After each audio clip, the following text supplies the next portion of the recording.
प्रिय विद्यार्थियों, सुप्रभात। आज की वीडियो में हम कक्षा 12th हिंदी अनिवार्य के बिहारी सप्तही में संकलित कुछ दोहे आपके पाठ्यक्रम में हैं, उनको पढ़ने जा रहे हैं। हम देखते हैं कि बिहारी का जन्म सन 1595 ईस्वी और मृत्यु सन 1663 ईस्वी।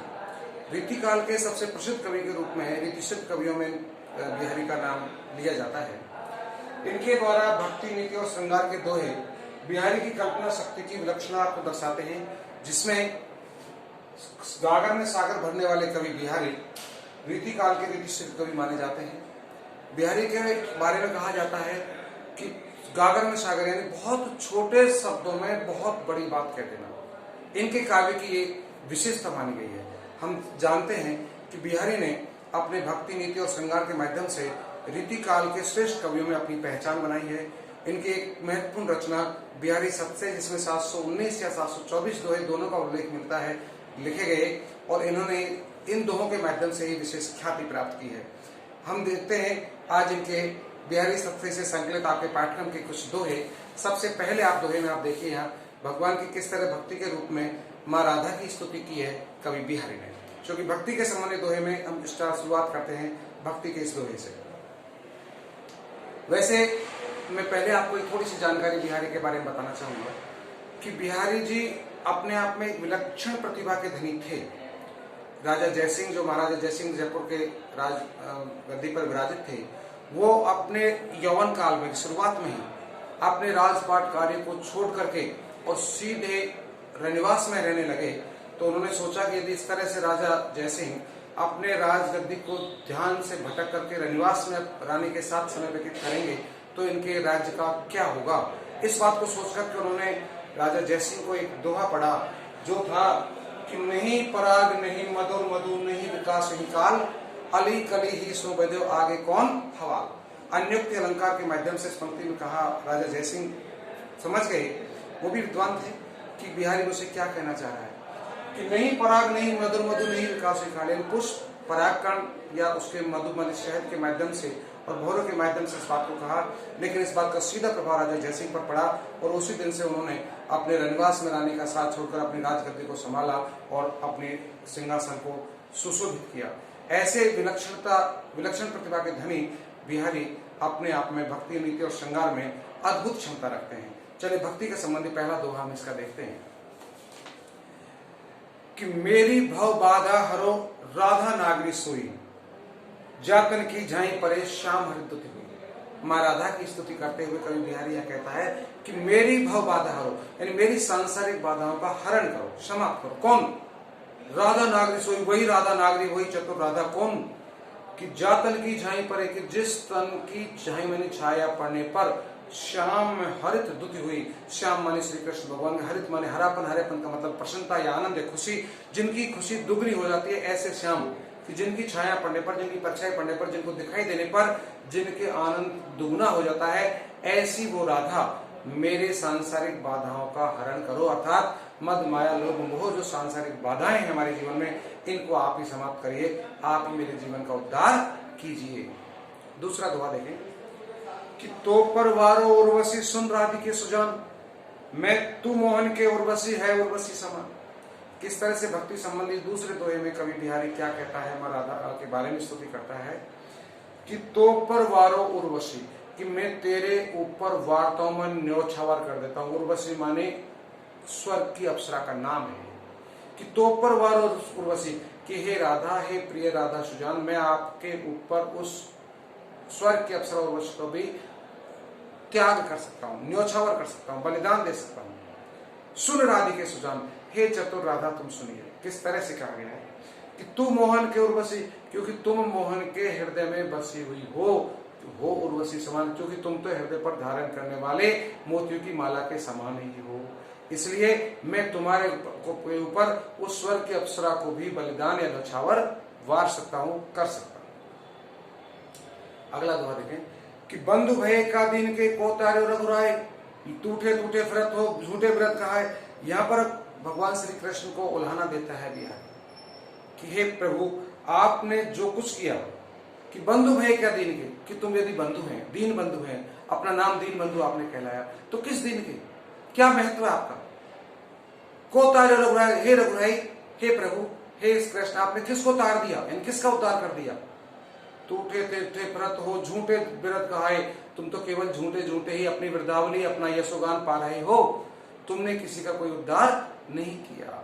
यदि उद्धार करते तो मैं कब से आपको याद कर रहा हूं, कब से मैं पुकार रहा हूं, आप मेरा उद्धार करते ना, लेकिन आपने किसी का उद्धार नहीं किया।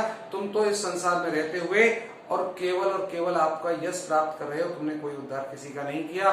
लेकिन मैं आपको कब से याद कर रहा हूं, यदि आप उद्धार करने वाले होते तो मेरा भी उद्धार कर चुके होते। अगला देखें कि कब को टेरत दीन रट होतन श्याम सहाय, तुम्हें लागे जगत गुरु जगना एक जगबाय।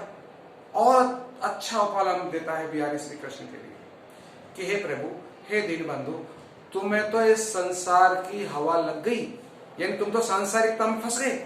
जैसे एक मनुष्य संसार में रहते हुए सांसारिक हवा में फंस जाता है, वो कभी दूसरे का अच्छा नहीं सोचता, दूसरे की भलाई की बात बहुत कम सोचता है। ऐसे ही हे प्रभु, आपको भी सांसारिक हवा लग गई।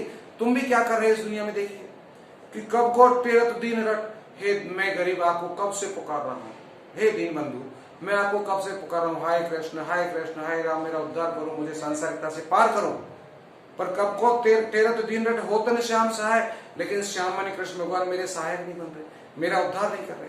तुम्हें लागे जगत गुरु, हे जगत के गुरु श्री कृष्ण भगवान, तुम्हें तो संसार की हवा लग गई, जग नायक जग बाय, जग के नायक तुम्हें जग वायु जग की हवा लग गई, अर्थात सांसारिक हवा तुम्हें लग गई। इसलिए मैं तुम्हें कब से पुकार रहा हूं, तुम मेरी बात पर कोई ध्यान ही नहीं दे रहे हो।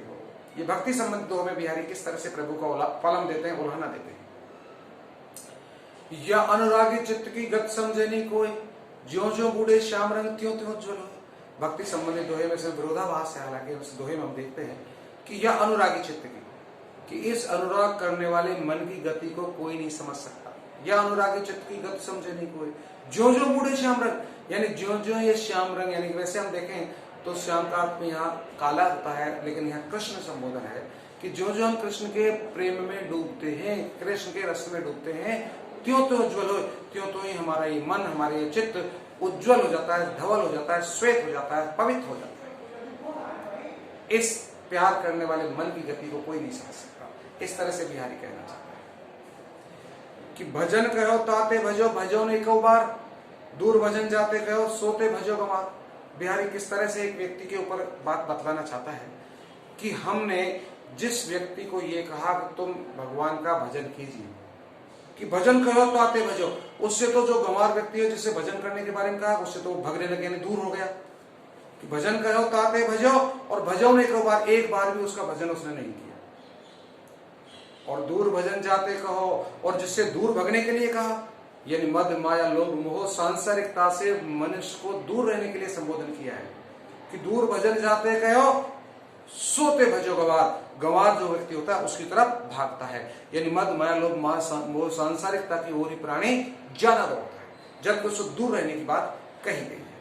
तो यहाँ पर उस गंवार को समझाने का प्रयास किया बिहारी ने कि तुम सांसारिकता को छोड़िए और जिसे भजने के लिए कहा, अर्थात भगवान की भक्ति के लिए कहा, उस भगवान की भक्ति की तरफ ही अपने आप को लाइए।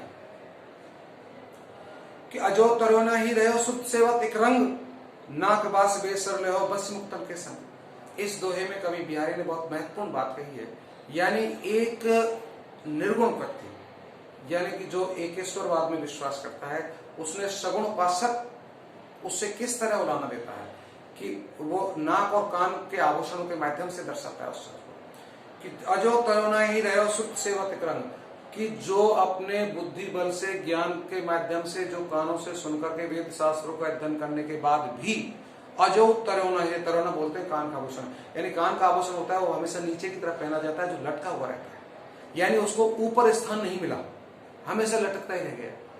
जैसे कि ज्ञान के माध्यम से जो वेद और शास्त्रों का अध्ययन करने के बाद भी जिनका उद्धार नहीं हो पाया, कि अजो तरोना ही रहो सुत सेवत एक रंग, कि नाक बास बेसर लहो, और नाक बास, नाक पर निवास करने वाला बेसर बोलते हैं नाक का आभूषण जिसमें मोती धारण होता है, कि नाक बास बेसर लहो बस मुक्तन के संग, यानी मोतियों के साथ बस करके, यानी सब भक्त लोगों के साथ मिलकर के भक्ति करके उसने अपना उच्च स्थान प्राप्त कर लिया, यानी मोक्ष प्राप्त कर लिया।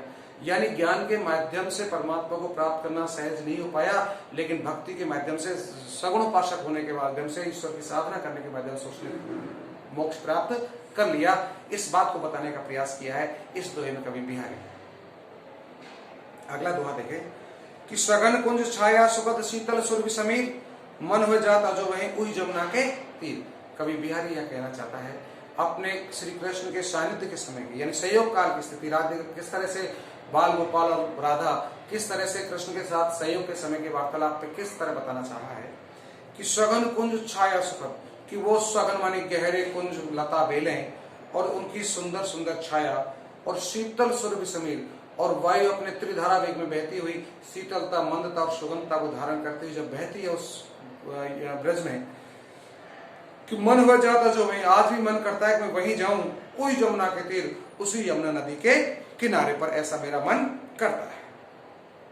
एक अगला दोहा देखें, भगवान की भक्ति संबंधी दोहा यहाँ पर है कि सोहत ओढ़े पीत पट श्याम सलोने गात। कृष्ण भगवान के सौंदर्य को यह दर्शाने का प्रयास किया कि कृष्ण का सौंदर्य कैसा लगता है। उत्प्रेक्ष अलंकार है हालांकि इस दोहे में कि सोहत ओढ़े पीत पट श्याम सलोने गात, मनो नीलमणि शैल पर आतप पर्यो प्रभात। भगवान श्री कृष्ण का सौंदर्य कैसा लगता है कि सोहत ओढ़े पीत पट, सोहत माने शोभा को प्राप्त होता है, ओढ़े माने ओढ़कर, पीत माने पीले, पट माने वस्त्र, यानी भगवान श्री कृष्ण पीले वस्त्रों को ओढ़ करके अत्यधिक शोभा को प्राप्त होते हैं। श्याम सलोने गात, श्याम माने कृष्ण का, सलोने माने सांवले, गात माने शरीर, यानी अपने सांवले शरीर पर भगवान श्री कृष्ण पीले वस्त्रों को ओढ़ करके अत्यधिक शोभा को प्राप्त होते हैं। जिस प्रकार से मानो कैसे लगते हैं वो कि मनो नीलमणि शैल पर, मानो नीलमणि मानी नीलम पत्थर के ऊपर आतप पर्यो प्रभात, यानी प्रातः काल के समय पर सूर्य की किरणें जैसे नीलम पत्थर पर गिरती है तो उसका रिफ्लेक्शन जो परावर्तन किरणों का होता है वो विशेष चमकीला होता है। ऐसे ही उस सांवले शरीर पर पीले वस्त्र जब कृष्ण भगवान धारण करते हैं तो वह अत्यधिक शोभा को प्राप्त होते हैं। तो इस तरह से आज इन भक्ति संबंधी दोहों में इतना ही। अगले वीडियो में शेष दोहे अपन पढ़ाए जाएंगे। तब तक के लिए धन्यवाद।